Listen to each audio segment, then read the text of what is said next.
Om Namo Bhagavate Vasudevaya. Janmadyasya yato niviyad itaratas chadesu vigyaswarat. Tene Brahma Hridaya Adhikavaye Muyantiyat Surayaha. Tejo Varimadam Yata Vinimayo Yatra Trisargo Misha. Damna Svena Sada Nirastakuhakam Satyam Param Dhimahi.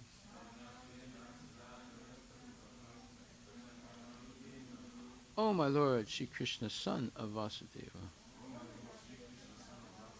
O all-pervading personality of Godhead, I offer my respectful obeisances unto you. I meditate upon Lord Shri Krishna because he is the absolute truth. I meditate upon Lord Shri Krishna because he is the absolute truth. And the primeval cause of all causes. And the primeval cause of all causes. Of the creation, sustenance, and destruction of the manifested universes. Of the creation, sustenance, and destruction of manifested universes. He is directly and indirectly conscious of all manifestations. He is directly and indirectly conscious of all manifestations. And he is independent because there is no other cause beyond him. And he is independent because there is no other cause beyond him. It is he only who first imparted the Vedic knowledge unto the heart of Brahmaji.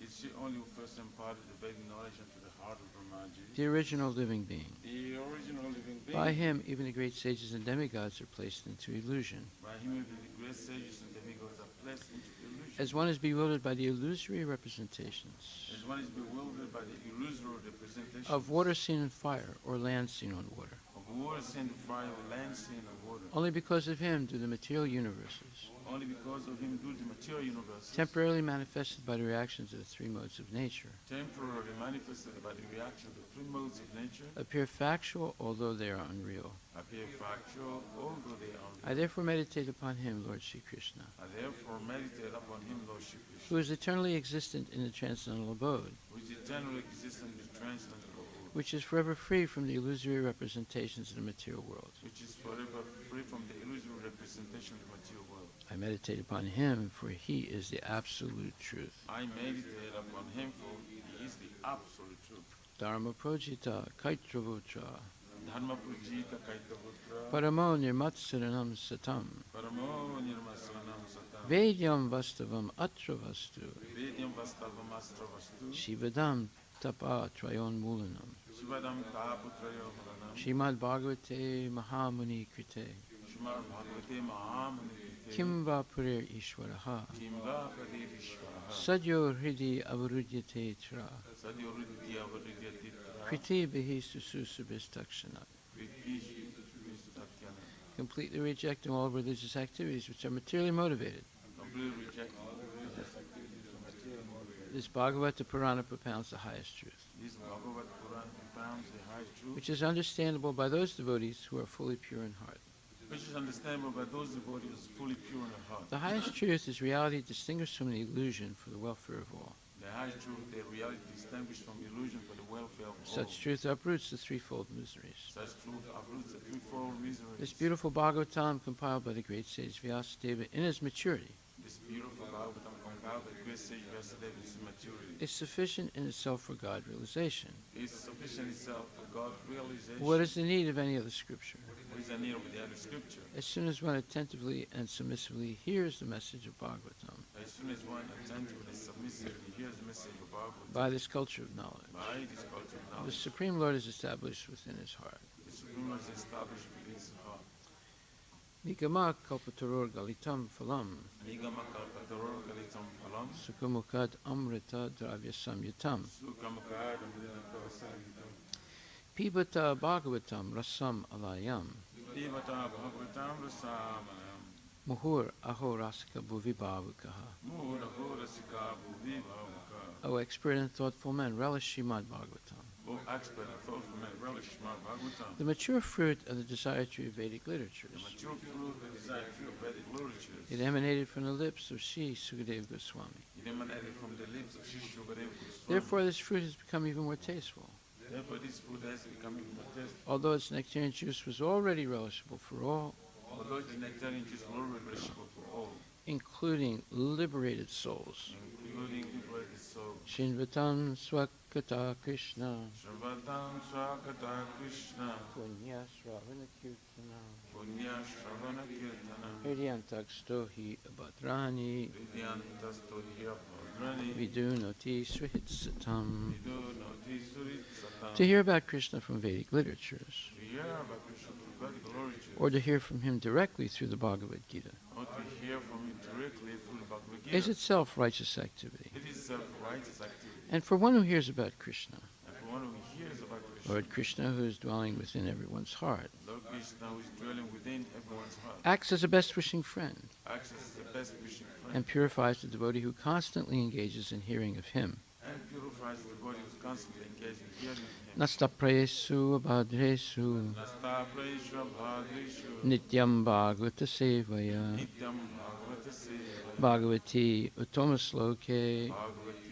Uttamasloke, bhaktir bhavati naistiki. Bhaktir Bhavati Nastiki. In this way, a devotee naturally develops his dormant transcendental knowledge. In this way, the devotee naturally develops his dormant transcendental knowledge. As he hears more about Krishna from the Bhagavatam As he hears more about Krishna from the Bhagavatam and from the devotees, from the he devotees, becomes fixed in the devotional service of the Lord. he becomes fixed in his personal service of the Lord. Tadarajastamo bhava Tarajastamo Bhava, kamaloba dayaschaye Amalobhadayaschaye, chetar itairanabhidam Chaitairanavira, stitvam sattve prasidati. Siddham Sattve Prasidati.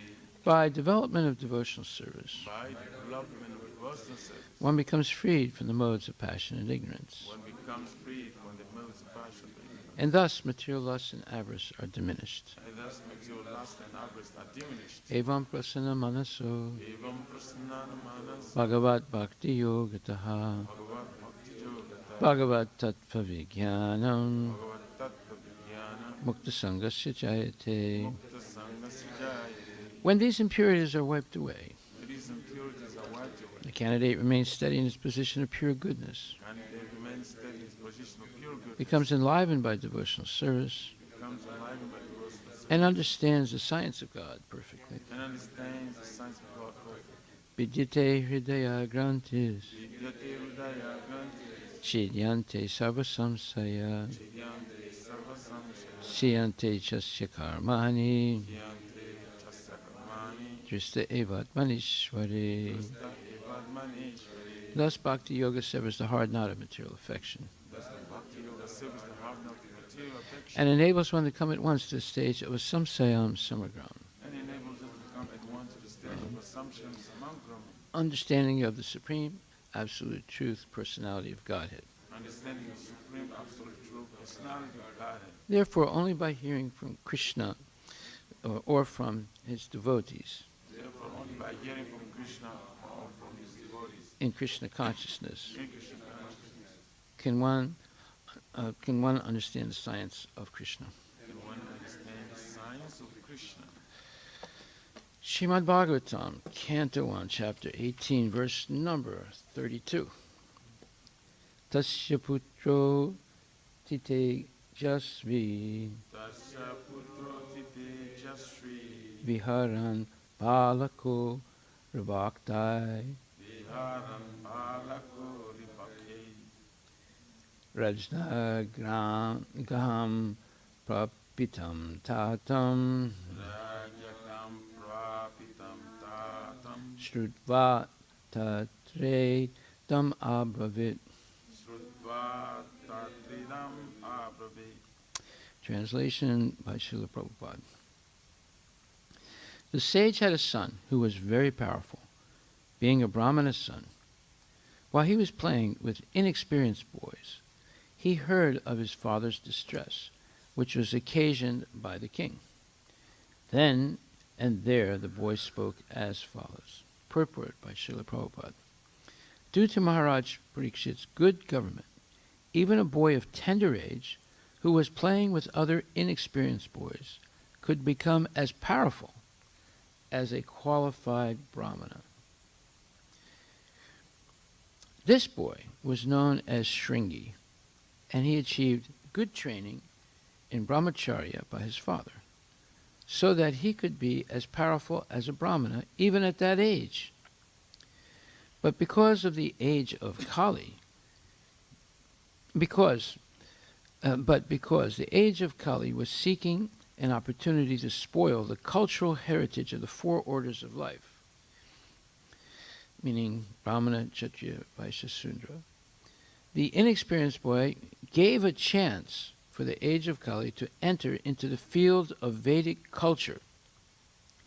Hatred of the lower orders of life began from this Brahmana boy under the influence of Kali, and thus cultural life began to dwindle day after day.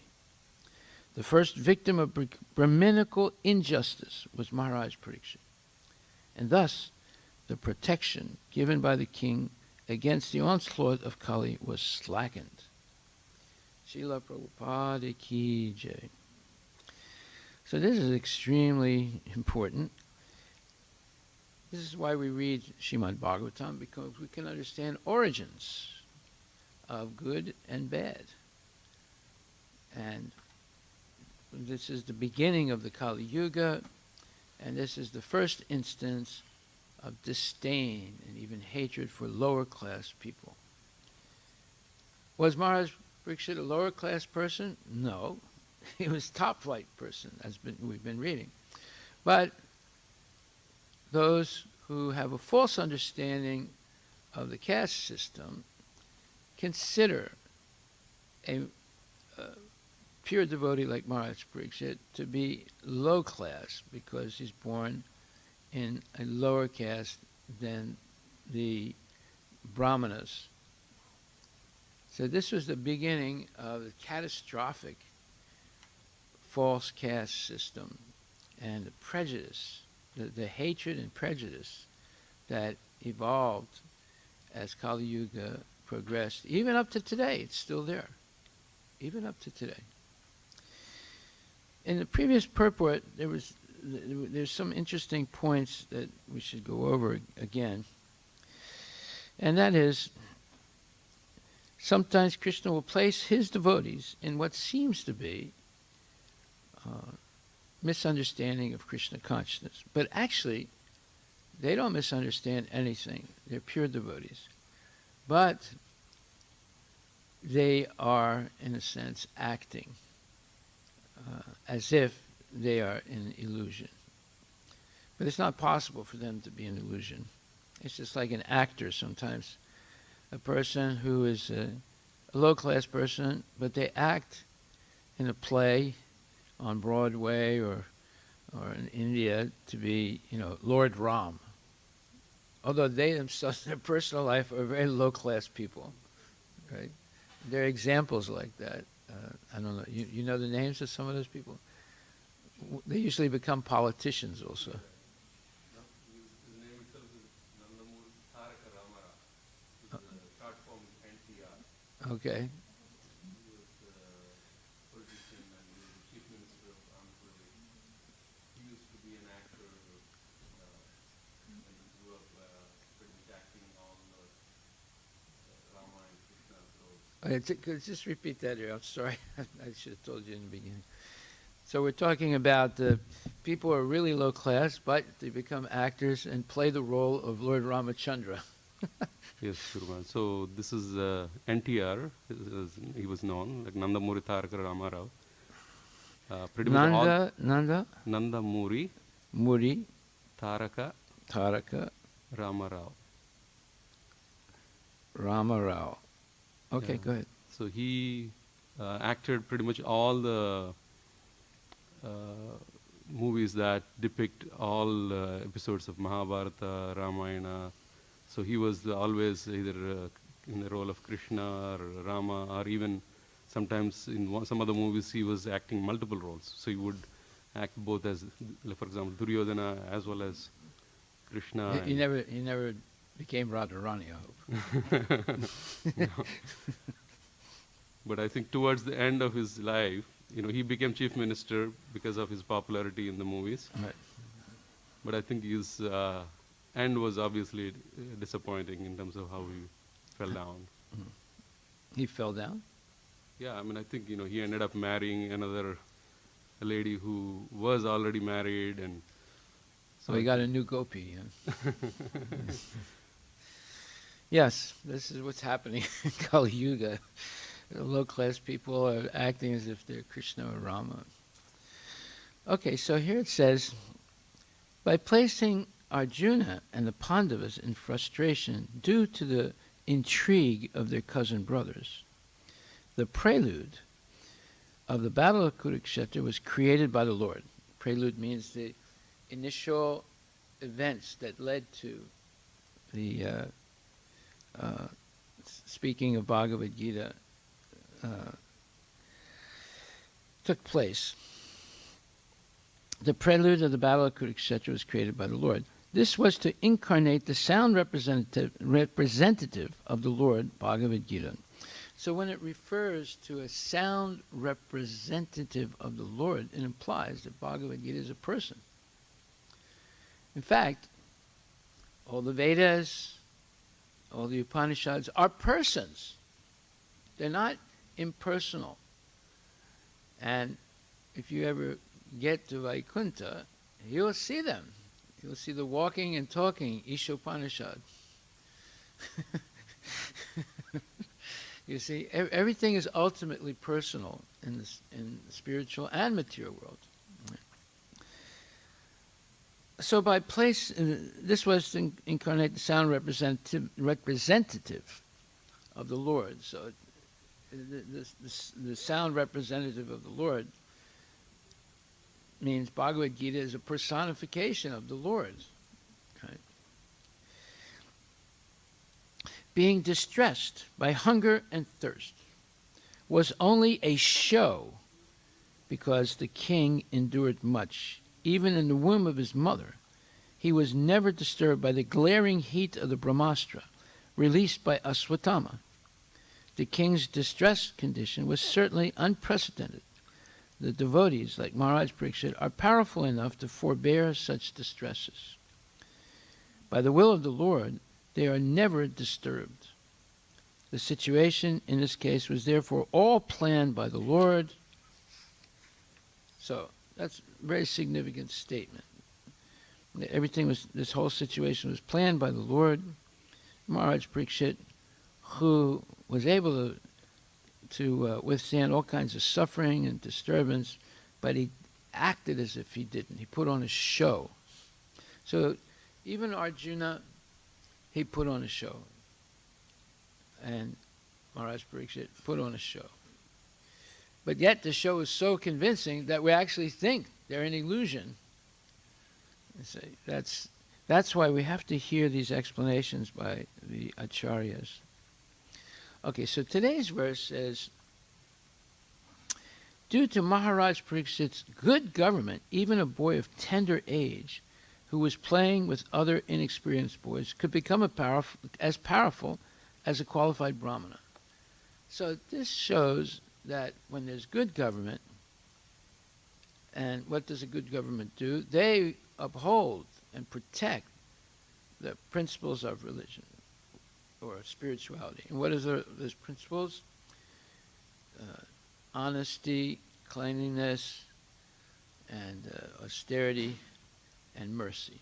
Those are the four universal principles of spirituality. And the good government protects them and encourages people to follow these principles. And because of that, young boys and girls, even at tender age, they become highly qualified as brahmanas or Vaishnavas. That's what we're trying to do in this temple. That is what we're trying to do in this temple. Right? They're not trying to do that in the schools. In fact, they're teaching kids. I don't even want to go into it. I'm not going to. We shouldn't talk about these abominable things in the class. But you know what they're doing. We've spoken about it before, and it's all nonsense, and it's all planned to destroy the goodness of innocent children who have no ability to see through the hoax and the perverted purposes of this type of education that they're getting. Anyway, here, this boy was known as Shringi, and he achieved good training in brahmacharya by his father so that he could be as powerful as a brahmana even at that age. So this is what Prabhupada did in ISKCON. He set up the whole system of training of young men and women to become sadachara, people of good behavior, good and behavior of first class, real brahmanas. Now, is everyone born a brahmana? No, everyone's born a sudra or worse in Kali Yuga. Can everyone become a brahmana? Yes, by proper training. But even as a brahmana, one may prefer, like Bhisma Pitamaha, to act as a kshatriya. One may prefer, like Nanda Maharaj, to act as a Vaishya. One may prefer to act as a brahmana, like many great devotees. One may prefer to be a sannyasi, but Narada Muni preferred to be a brahmachari his whole life, never took sannyas. So these varnas and ashramas are all orders to help people gradually rise up to the level of becoming a pure devotee. They're not permanent, or they're not, even in one life, they're not permanent. So many of us are born, look as Sudras, in Sudra families, but yet, if we agree to be initiated properly and trained properly, we can become first-class Brahmanas, even better than first-class Brahmanas, first-class Vaishnavas.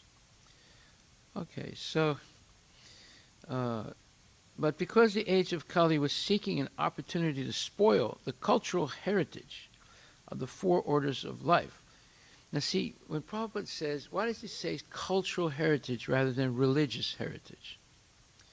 Because he refers to Krishna consciousness as a cultural movement.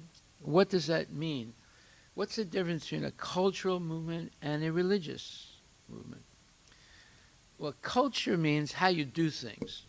How you eat, you sleep, you mate, you defend, and all this, everything you do, it's how you do it. That's what culture is. So, for example, some people in the South Pacific, their culture is to roast a whole pig and eat it. That's their culture, right? And if someone doesn't do that, they look at them and say, "What's wrong with you? You're not one of us." And in America, they kill turkeys on Thanksgiving and eat them, 60 million of them, and so many other things. So culture is how you do things.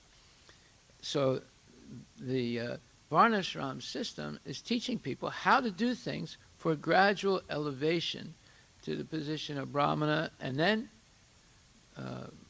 one can also go to the position of pure Vaishnava by having proper training in gurus, Siksha and Diksha gurus. So it says that Kali was seeking an opportunity to spoil the cultural heritage of the four orders of life. Yes, because in Kali Yuga, as we've discussed several times already, demons from previous life often take birth as brahmanas in Kali Yuga to ruin things. And even Bhaktivinoda Thakur talks about this. Amongst the Vaishnavas, there's such a thing as a Kali Chilla. Kali Chilla has mala around his neck and a thread, it's a Brahmin thread, and chants mantras and does all these things, may even chant Hare Krishna, but actually they are a demon trying to destroy Krishna consciousness. It's frightening when you read the description. You know about that, right? Gaur Govinda Maharaj would talk about that often. Yeah. and he would give the example of the blue jackal. One jackal accidentally fell into a vat of coloring, and when he came out of it, he was blue. So he started strutting around in the forest, and the other animals were fascinated. They'd never seen a blue animal like this. They came and said, "Who are you?" He said, "I'm the personality of God." And they accepted it, because they had never seen anyone like that. But one night, he was being worshipped all the time. But one night, a group of jackals were howling in the forest. I think he said he was the king. You sent by from the heaven. Something like that. But the king is accepted as the personality of Yeah, Godhead. that's true, yeah. And he heard the howling of a group of jackals, and he started howling like that. Then they all realized, wait, he's not God. He's an ordinary jackal. So Govinda Maharaj used to, when he was staying in my house for about a week one time, and we were having class every night, and he gave this example, right? Now, why did he give that example? Because at that time there's a big controversy about the GBC guru in France, and who had insulted him, actually. Anyway, those are other stories. But here we see that hatred of the lower orders of life began from the Brahmanas, began from this Brahmana boy. So that's why I'm saying you have to read Bhagavatam to know the origin of things. Just like why there's such enmity between the Shaivites and the Vaishnavas in South India. It's all coming from the history of Daksha and Sati, and how Sati committed sati. She was a Mahayogi, and she went into a meditation and set her body on fire because she didn't want to have any material connection to her father, Daksha. No connection at all. So she wanted to burn the body that was given to her by her father and mother. And Lord Shiva became extremely angry and went with all his bhutas and pishachas and everything who were his devotees, and they started killing brahmanas. They killed many brahmanas. And Lord Shiva cut off the head of Daksha, who was an exalted Prajapati, son of, I think the son of Brahma. So here we see that's the origin of the enmity that's come down to Kali Yuga, when there was a big problem in the time of Lord Ramachandra, where the Shaivites claimed that Balaji was Shiva, and the Vaishnavas said no, he's Krishna. So it was decided by the chief brahmanas that they would put the deity to a test, and they left it overnight some articles of worship for Shiva and some articles of Lord Shiva and some articles of Krishna, and closed the doors and made sure no one entered the sanctum. And next morning, Balaji was holding the articles of Krishna, and then from that point on, they knew that this is Krishna. This is not Shiva. Okay. And then there was a Chola king who was a Shaivite. He tried to kill Ramachandra, but then they disguised Lord Ramachandra, and one of his devotees acted as Lord Ramachandra, and they poked his eyes out. I mean, it's unbelievable, the enmity, the hatred that was there between the Shaivites and the Vaishnavas, and it's still there to a certain degree. It's still there to a certain degree.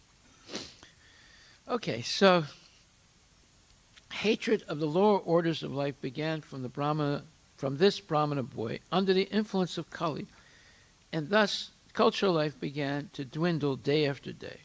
The first victim of Brahminical injustice was Maharaj Parikshit. It's not the Dalits. It's Maharaj Parikshit, who's a pure devotee. That's how vicious this Brahminical injustice can be. And thus the protection given by the king against the onslaught of Kali was slackened. Okay. So this is very interesting. If you want to know the cause of things in Kali Yuga, you have to read Srimad Bhagvatam very carefully. Or, even better, hear it from qualified devotees who can help all of us have a proper understanding. Of course, Prabhupada is giving the proper understanding, but sometimes we read it and it doesn't register in our mind because there's so much information that Prabhupada is giving. It's like an overload of information. It's just like a computer will crash sometimes because there's an overload. Is that right? Yeah. And same thing with us. You know, sometimes there's so much information, we're just overwhelmed by it. But today I wanted to explain something else related to this, and that is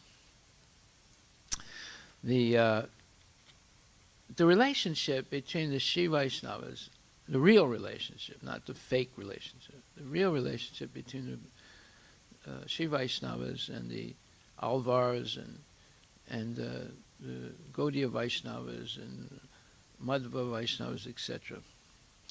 So there's a verse that Prabhupada quotes and speaks about by Yamunacharya that's extremely important for understanding Krishna consciousness. And it is Bhavantam evanucharan nirantara prashanta nishesha manur ratantara kadaham aikantika nitya kinkara pahar sayisyami sanata jivitam. This is a beautiful verse. And the Sanskrit is superlative. And it says, by serving you constantly, he's referring this to Krishna, by serving you constantly, one is freed from all material desires and is completely pacified. When shall I engage as your permanent eternal servant and always feel joyful to have such a fitting master? Now, in the purport, and this is in the Chaitanya Charitamrita, it's quoted by Sanatana and Rupa Goswami, but it's actually a verse from by Yamunacharya. And in the purport, Prabhupada says, in his teachings to Sanatana Goswami, Sri Chaitanya Mahaprabhu has declared every living entity to be an eternal servitor of the Supreme Personality of Godhead. Jivera Swarupahaya Nityera Krishna Das. This is the constitutional position of all living entities. So whenever you hear the word constitutional position of the living entity, all living entities, it took me years to understand what was meant by constitutional position. Because, you know, there's a Constitution in the United States, right? What is the Constitution of the United States? It defines the powers of the three, or the tripartite government that we have. You have the Congress of the United States, which means House of Representatives, and the senators. And then you have the executive, which is the president and the whole organization under him, which includes the army and the ministers of agriculture and education, all those things. It's directly under the direction of the president.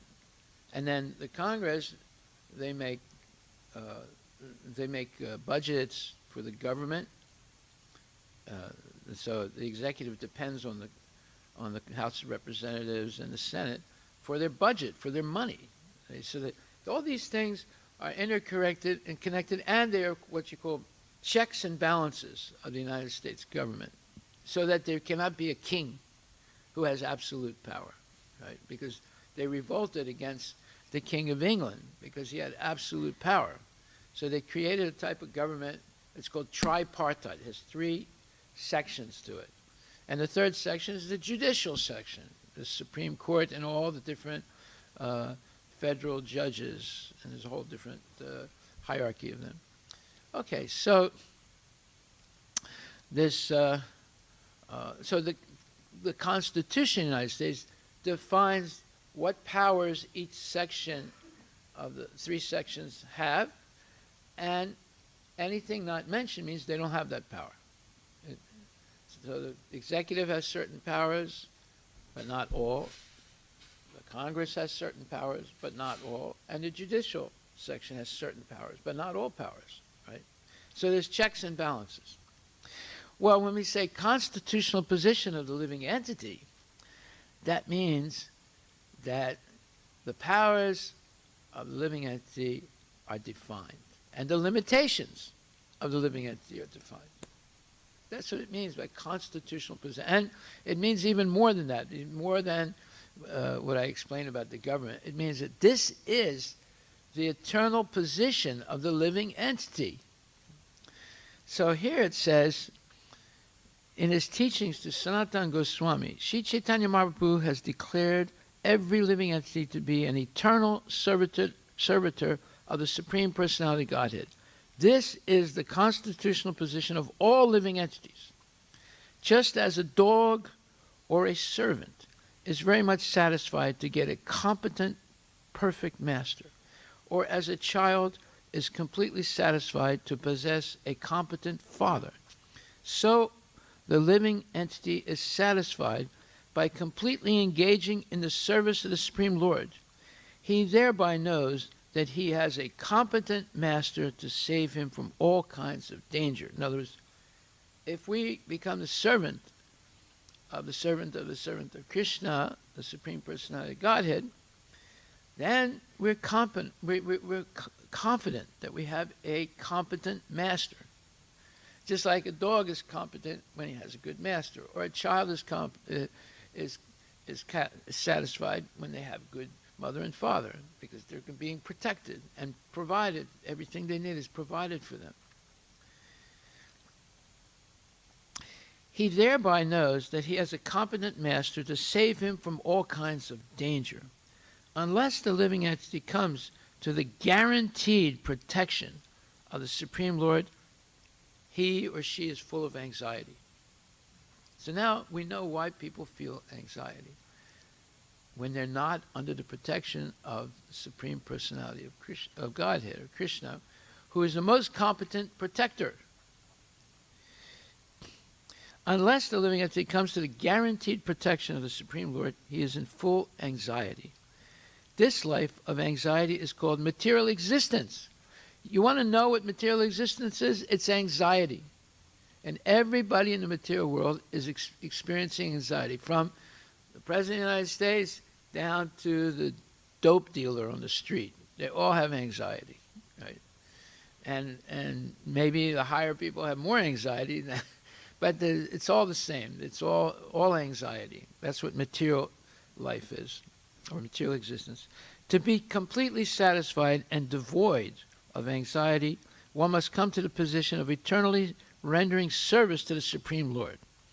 This verse is also from the Shrotra Ratna, verse 43, by Sri Yamunacharya. So the Shrotra Ratna is a very famous book amongst the Shiva Vaishnavas and amongst the Gaudiya Vaishnavas, because Prabhupada is quoting from it. So there's a very nice pastime that was told by Giriraj Swami, who's an ISKCON guru and a very senior devotee of Srila Prabhupada. And the title of it is, Always Remain Srila Prabhupada's Dog. So Giriraj Maharaj says, almost every morning in Bombay, Srila Prabhupada used to walk on Juhu Beach. One morning, I had been feeling especially wretched and miserable, although so many other devotees were present. Srila Prabhupada began to speak as if he were addressing me personally. He quoted a Sanskrit verse and said, there are 2 words, anatta and sanatta. Nata means master, so anatta means without master, And sanata means with master. The whole goal of life is to become sanata, with a good master. In the morning on Juhu Beach, many gentlemen used to walk their dogs. And I've seen that. I mean, it's shocking because,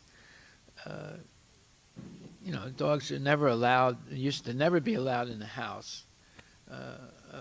Even low-class people would not let a dog in their house, right? And nowadays, you see the highest class people, many of them politicians and rich industrialists, they're walking their dog early in the morning on Juhu Beach, and the dog's passing stool and urine on the beach where people come after that. So, he says, Srila Prabhupada pointed to a fat and fit gentleman walking with an equally fat and fit dog. The man was walking briskly and confidently with his dog on his leash, and the dog was walking equally briskly and confidently with his master by his side. Srila Prabhupada commented that every dog wants a good master. If the dog has a good master, he is happy. He holds his head high. He wags his tail. He knows that his master will maintain and protect him, so he has no anxiety. But the street dog, the poor fellow has no master. Therefore, he's always suffering. Srila Prabhupada then pointed to some stray dogs. They have no master, he said.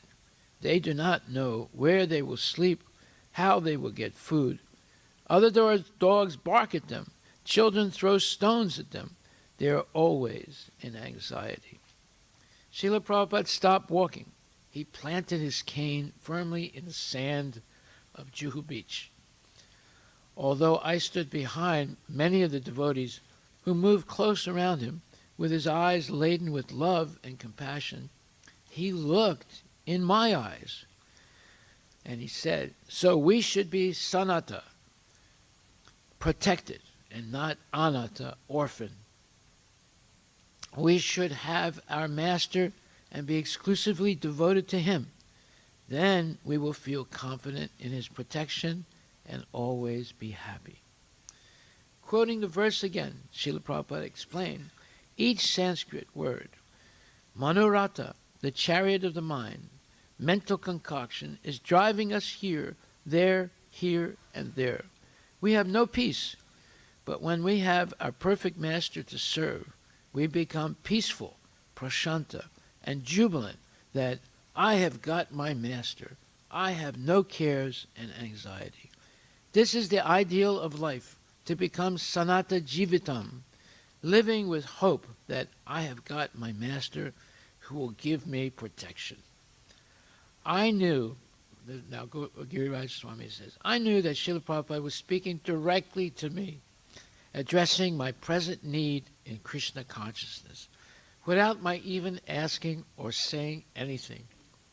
He knew my heart and gave the perfect solution through his instructions. Thereafter, I always tried to remember and follow these instructions of Srila Prabhupada's. Although I had caught some of the words from the verse and Srila Prabhupada's explanation, I very much wanted to find the verse, but could not. Then several years later, I came across the same verse quoted in the Sri Chaitanya Charitamrita, Madhya Lila 1.206. Bhavantam evanucharam nirantara, prashanta nishesha manoratantara, kadaham aikantika nitya kinkara, pahar sayishyami sanata jivitam.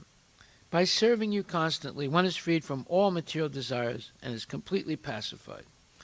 When shall I engage as your permanent eternal servant and always feel joyful to have such a fitting master? And he writes a note, he says, this is the verse spoken by Srila Rupa and Srila Sanatana Goswami when they first met Chaitanya Mahaprabhu. So you see, there is a very strong connection between the Shiva Vaishnavas in South India and the Gaudiya Vaishnavas. And it's through their acharyas. Although some modern so-called acharyas of the Shiva Vaishnavas try to downplay it. But this is the fact. So, there's another statement about this. Prabhupada had a godbrother named Puri Maharaj. And on his 102nd appearance day of Pujyapad Shri Srimad B.P. Puri Goswami. Why did they put those letters B dash B period P? Because there are two Puri Maharajas in the Gaudiya Math. And this one is the senior Puri Maharaj. And Prabhupada wrote him a letter December 2nd, 1970. And he said, "Perhaps you are my only godbrother who has appreciated my humble service to the cause of Guru Gauranga. All my other godbrothers are very much envious, as I can understand from their behavior." So this is what he wrote to Puri Maharaj in December 2nd, 1970. So on Puri Maharaj's 102nd appearance day on Vyas Puja, he spoke and he said, "The devoted servants of Gopinath Gaudiya Mata have arranged a grand festival. I am truly unqualified to accept all such honors and worship offered to me by the devotees at this function. But you may all observe the two portraits of my Guru Padma, His Divine Grace, Sheila Bhaktisiddhanta Saraswati Goswami Prabhupada, on either side of me. The reality is all godly consciousness rests in him. In other words, my Guru Padma is the real delegate of the Supreme Divine Lord Krishna. Therefore, it is he who deserves to receive all honors and worship. It is he who is most qualified to receive this great honor and tribute." He's talking about his Vyas Puja. "Indeed, it is he who is unquestionable the transcendental delegate of the Supreme Lord. I am but the servant of my Guru Padma. In this connection, I am reminded of one beautiful song by Sheila Thakura Bhakti Vinoda. And the song goes, "Sarvasya Tomar Charane Sampiya, Podechi Tomara Gare, Tumito Thakura Tomara Kukura, Poliya Chanahu More. Bandiya Nikate Amare Palibe, Rohibo Tomara Dware, Pratipa Janere, Asite Nadibo, Rakipo Gadera Pare." And it goes on. It has five verses. I just read the first two. But the first two verses say, "Now that I have surrendered all that I possess unto your lotus feet, I throw myself down before your house. You are the master of the house. Kindly consider me your own dog.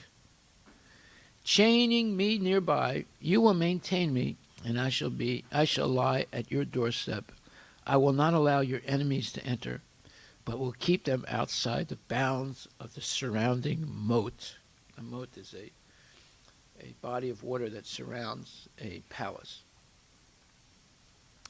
And he says, "Whatever food remnants your devotees leave behind after honoring your prasad will be my daily sustenance," meaning my prasad. "I will feast on those remnants in great bliss. While sitting up or lying down, I will constantly meditate on your lotus feet. Whenever you call, I will immediately run to you and dance in rapture. I will never think of my own nourishment and will remain absorbed in ever cherishing the love of my master. Bhakti Vinod now accepts you as his only maintainer." So this is from Bhakti Vinod Thakur's Saranagati book of spiritual bhajans, and it's explaining Goptritva Varana, that is the third principle of surrender to the Lord, which is completely accepting the Lord as one's protector. So then Pujyapad Puri Maharaj gives a purport to this, and it's full of deep spiritual understanding. But basically, I won't read it now, but basically what he says is that the disciple should be like a dog and be faithful to his Guru Maharaj, and not feel as if he or she has any qualifications. And all honors offered to the Guru are actually meant for his Guru Maharaj, not for himself. But because he's the dog and he's sitting next to his Guru, at the feet of his Guru, some of those offerings fall on him. And sometimes people might think that those offerings were meant for him. But the truth is, they're offered to his Guru Maharaj. And his only qualification is that he's a surrendered dog at the feet of his Guru. So this is a very nice, very profound understanding of the Guru-disciple relationship. And he also quotes the English proverb, "Love me, love my dog." Okay, so this Sanata and Anatta is very important in Vaishnava philosophy. And we see that Prabhupada often quotes Yamunacharya. He often quotes Ramanujacharya. He often quotes King Kalushakar, who was an Alvar. And there are other quotes from other Alvars that Prabhupada sometimes refers to. So there's a very strong relationship between the Sri Vaishnavas and the Gaudiya Vaishnavas. And but in modern times, there's some kind of, because of misinterpretation of things, there's sometimes misunderstanding between the Gaudiya and the Sri Vaishnavas. Okay, I'll stop right there. Are there any questions or comments?